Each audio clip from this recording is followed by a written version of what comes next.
एक गांव में एक बूढ़ी माई रहती थी।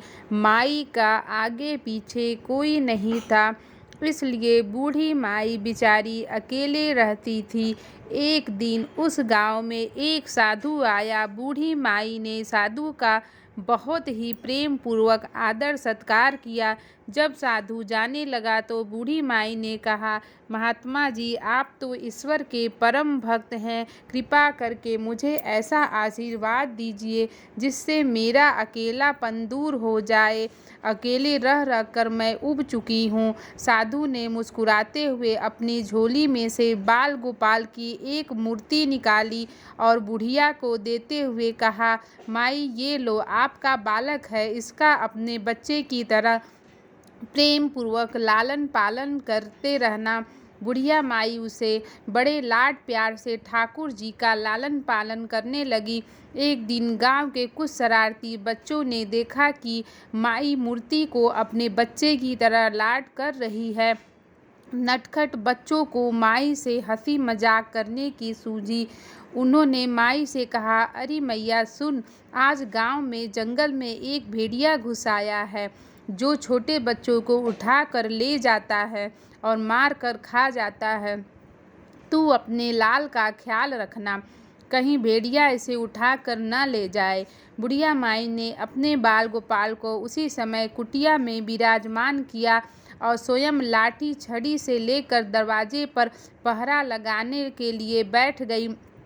अपने लाल को भेड़ियों से बचाने के लिए बुढ़िया माई भूखी प्यासी दरवाजे पर पहरा देती रही। पहरा देते देते एक दिन बीता, फिर दूसरा, तीसरा, चौथा और पांचवा दिन बीत गया। बुढ़िया माई 5 दिन और 5 रात लगातार बगैर पलके झपकाए भेड़ियों से अपने बाल गोपाल की रक्षा के लिए पहरा देती रही। उस भोली भाली मैया का यह भाव देखकर ठाकुर जी का हृदय प्रेम से भर गया। अब ठाकुर जी को मैया के प्रेम का प्रत्यक्ष रूप से आस्वादन करने की इच्छा हुई। भगवान बहुत ही सुंदर रूप धारण कर वस्त्र आभूषणों से सुसज्जित होकर माई के पास गए। ठाकुर जी के पांव की आहट पाकर माई डर गई। कहीं दुष्ट भेड़िया तो नहीं आ गया मेरे लाल को उठाने। माई ने लाठी उठाई और भेड़ियों को भगाने के लिए उठ खड़ी हुई। तब श्याम सुंदर ने कहा, मैया, मैं हूँ, मैं तेरा वही बालक हूँ जिसकी तुम रक्षा करती हो। माई ने कहा, क्या, चल हट, तेरे जैसे बहुत देखे हैं, तेरे जैसे सैकड़ों अपने लाल पर न्यौछावर कर दूं। अब ऐसा मत कहियो, चल भाग जा यहाँ से। ठाकुर जी मैया के इस भाव को, एक निष्ठता को देख कर बहुत ज़्यादा प्रसन्न हुए। ठाकुर जी मैया से बोले, अरे मैया, भोली मैया, मैं त्रिलोकीनाथ भगवान हूँ, मुझसे जो चाहे वर मांग ले, मैं तेरी भक्ति से प्रसन्न हूँ।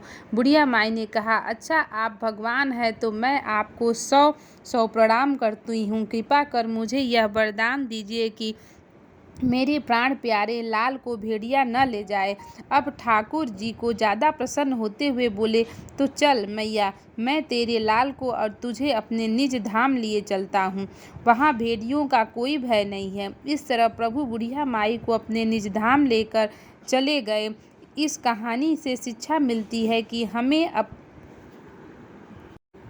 अपने अंदर बैठे ईश्वरीय अंश की काम, क्रोध, लोभ, मोह और अहंकार रूपी भेड़ियों से रक्षा करनी चाहिए। जब हम पूरी तरह से तन्मय होकर अपनी पवित्रता और शांति की रक्षा करते हैं तो एक न एक दिन ईश्वर हमें दर्शन जरूर देते हैं। भगवान को पाने का सबसे सरल मार्ग है भगवान को प्रेम करो, निष्काम प्रेम, जैसे कि बुढ़िया माई ने किया। बोलो कृष्ण भगवान की जय, बोलो राधा रानी की जय। श्री वृंदावन धाम, राधे कृष्णा, श्री हरिदास।